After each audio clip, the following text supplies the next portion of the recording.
ꯃꯌꯥꯝꯕꯨ ꯇꯔꯥꯝꯅ ꯑꯣꯛꯆꯔꯤ ꯃꯔꯨꯞ ꯑꯩꯈꯣꯏꯅ ꯄꯩꯁꯥ ꯇꯨꯡꯁꯤꯟꯕꯒꯤ ꯅꯤꯌꯣꯝ ꯑꯃꯗꯤ ꯃꯈꯜꯁꯤ ꯌꯥꯝꯅ ꯂꯩꯈ꯭ꯔꯦ ꯑꯩꯅ ꯍꯥꯟꯅꯁꯨ ꯚꯤꯗꯤꯑꯣ ꯀꯌꯥ ꯑꯃ ꯁꯦꯝꯖꯈ꯭ꯔꯦ ꯄꯩꯁꯥ ꯀꯗꯥꯏꯗ ꯏꯟꯚꯦꯁ ꯇꯧꯒꯅꯤ ꯂꯝꯁꯝꯗ ꯄꯩꯁꯥ ꯊꯝꯕ SIPꯗ ꯄꯩꯁꯥ ꯊꯝꯕ FD ꯇꯧꯕ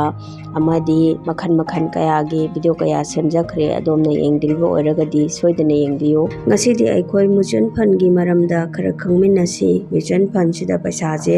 ꯊꯝꯕꯤꯕ ꯇꯥꯔꯒꯗꯤ ꯄꯩꯁꯥꯁꯦ ꯀꯔꯝ ꯀꯥꯟꯗ ꯆꯥꯎꯈꯠꯈꯤꯕꯅꯣ ꯍꯥꯏꯕꯁꯤ ꯈꯪꯍꯧꯔꯣꯏ ꯃꯁꯤꯒꯤ ꯀꯥꯟꯅꯕꯁꯤ ꯌꯥꯝꯅ ꯂꯩꯈ꯭ꯔꯦ ꯔꯤꯛꯁꯁꯨ ꯑꯗꯨꯝ ꯈꯔꯗꯤ ꯂꯩ ꯃꯁꯤꯗ ꯑꯗꯨꯕꯨ ꯔꯤꯛꯁ ꯌꯥꯎꯗꯕ ꯊꯕꯛꯁꯦ ꯀꯌꯥ ꯂꯩꯇꯦ ꯑꯗꯨꯕꯨ ꯑꯗꯣꯝꯅ ꯀꯔꯤꯒꯨꯝꯕ ꯔꯤꯛꯁꯁꯦ ꯂꯧꯕꯤꯔꯒ म्यूचुअल ꯐꯟꯗ ꯄꯩꯁꯥꯁꯦ ꯏꯟꯚꯦꯁ ꯇꯧꯕꯤꯒꯦ ꯍꯥꯏꯕ ꯇꯥꯔꯒꯗꯤ ꯌꯥꯝꯅ ꯑꯗꯨꯝ ꯀꯥꯟꯅꯕ ꯅꯤꯌꯣꯝꯅꯤ ꯑꯗꯣ ꯍꯧꯖꯤꯛ ꯈꯪꯃꯤꯟꯅꯁꯤ म्यूचुअल ꯐꯟ ꯍꯥꯏꯕꯁꯤ ꯀꯔꯤꯅꯣ ꯍꯥꯏꯕꯁꯤ म्यूचुअल ꯐꯟꯗ ꯄꯩꯁꯥ ꯊꯝꯕꯁꯤ ꯑꯩꯈꯣꯏ ꯃꯤꯑꯣꯏ ꯈꯨꯗꯤꯡꯃꯛꯅ ꯄꯩꯁꯥꯁꯤ ꯊꯝꯕ ꯌꯥꯏ ꯃꯁꯤꯗ ꯄꯩꯁꯥ ꯑꯀꯛꯅꯕ ꯂꯩꯇꯦ ꯑꯃꯗꯤ ꯃꯤꯁꯨ ꯑꯀꯛꯅꯕ ꯂꯩꯇꯦ ꯑꯗꯨꯒ ꯀꯔꯤꯒꯨꯝꯕ ꯑꯩꯈꯣꯏꯅ म्यूचुअल ꯐꯟꯁꯤꯗ ꯄꯩꯁꯥ ꯏꯟꯚꯦꯁ ꯇꯧꯕ ꯇꯥꯔꯒꯗꯤ ꯑꯩꯈꯣꯏꯅ ꯏꯟꯚꯦꯁ ꯇꯧꯔꯤꯕ ꯄꯩꯁꯥꯁꯤ ꯐꯟ ꯃꯦꯅꯦꯖꯔꯅ ꯃꯦꯅꯦꯖ ꯇꯧꯒꯅꯤ ꯑꯃꯗꯤ ꯁ꯭ꯇꯣꯛ ꯃꯥꯔꯀꯦꯠꯀꯤ ꯑꯅꯦꯝ ꯑꯋꯥꯡꯒꯤ ꯃꯇꯨꯡ ꯏꯟꯅ ꯑꯩꯈꯣꯏꯗ ꯏꯟꯇꯔꯦꯁꯁꯤ ꯂꯥꯛꯀꯅꯤ म्यूचुअल फंडꯁꯤꯗ ꯂꯥꯛꯂꯤꯕ ꯏꯟꯇꯔꯦꯁꯁꯤ ꯀꯝꯄꯥꯎꯟ ꯏꯟꯇꯔꯦꯁꯇ ꯑꯣꯏꯅ ꯂꯥꯛꯀꯅꯤ ꯃꯥꯔꯀꯦꯠꯀꯤ ꯑꯞ ꯗꯥꯎꯟꯒꯤ ꯃꯇꯨꯡ ꯏꯟꯅ ꯏꯟꯇꯔꯦꯁꯁꯤꯁꯨ ꯑꯞ ꯗꯥꯎꯟ ꯑꯣꯏ ꯃꯁꯤ ꯑꯣꯏꯕꯁꯤꯅ ꯑꯩꯈꯣꯏꯅ म्यूचुअल ꯐꯟꯗ ꯄꯩꯁꯥ ꯊꯝꯕꯁꯤ ꯔꯤꯛꯁ ꯋꯥꯡꯉꯤ ꯍꯥꯏꯅ ꯈꯟꯅꯩ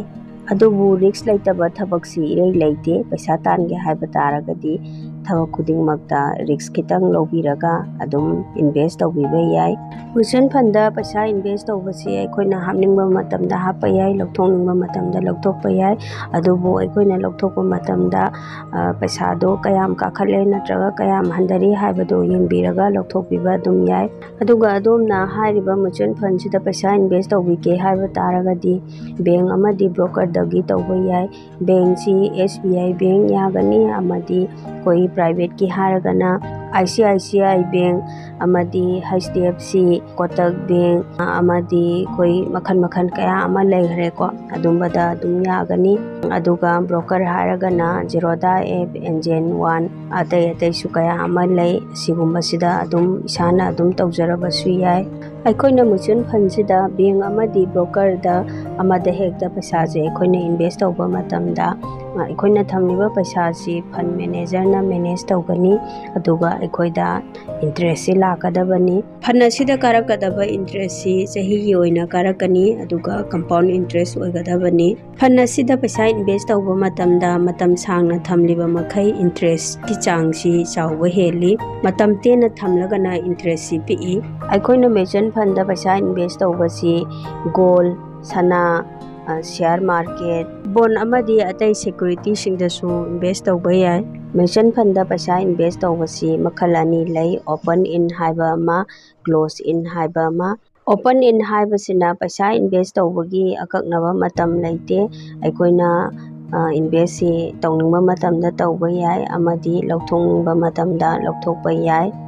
अदुगा क्लोज इन हाइबसिना पैसा इन्वेस्ट तौबगी मतम फिक्स लैगनी अमदी लौथोकबगी मैच्योरिटी मतम फिक्स लैगनी म्यूचुअल फंड दा पैसा इन्वेस्ट तौबसी तोंगान कैटेगरी खरा खाइदोई अहानबदा स्मॉल कैप हाइबसिना फंड मैनेजर ना कंपनी मचा सिंगदा पैसा इन्वेस्ट तौगनी अमदी मसीदा पैसा चौखटबा यामना थोई अमदी रिस्क खरदी वांगी इंटरेस्ट वांगी अनिसुबदना मिड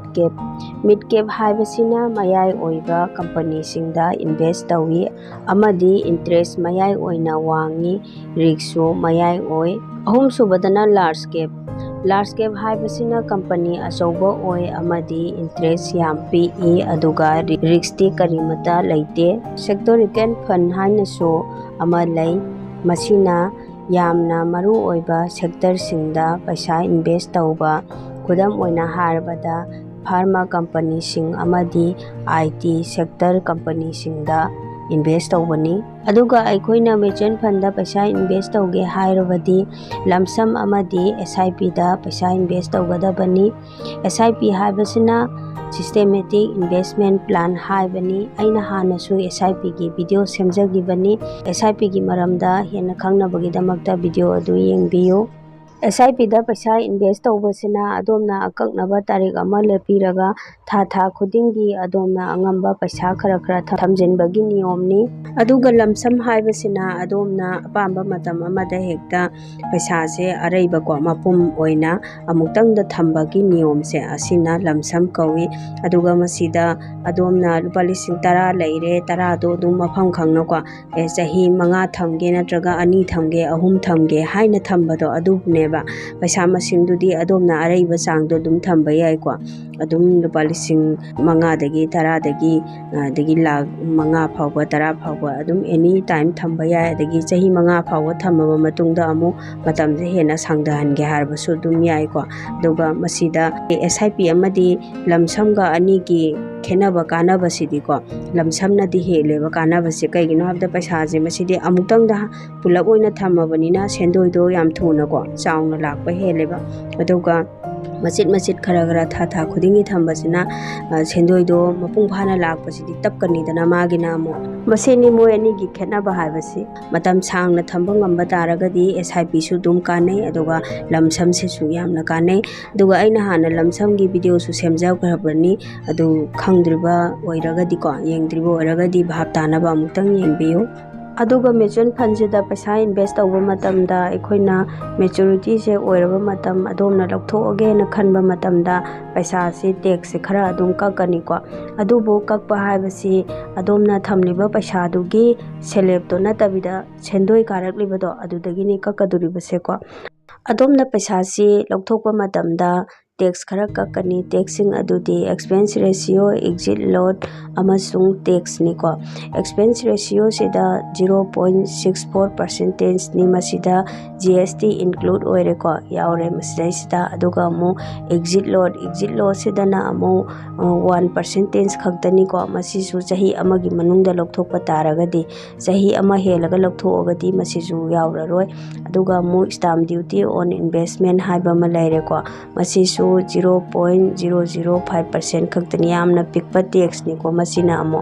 अदुगा मसिदा टैक्स इम्प्लिकेशन हाइबा टैक्स अमगा यावरी मसिगी टैक्स ना अमो अदोमना थमलिबा पैसा सेलेबदुदा कारकपा सेंदोइदुदगी कक्कदबनी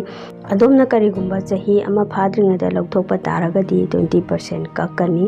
अदुगा करिगुंबा अदोमना चाही फारबा मतुंगदा पैसा से लौथोकपा तारगदी अदोमगी कारकलिबा इंटरेस्ट दुदगी लुपा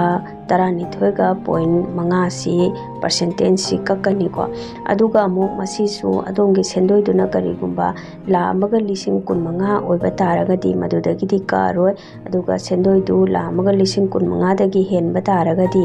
अहेनबदुदगी कक्कनी हारिबा सेंदोइसी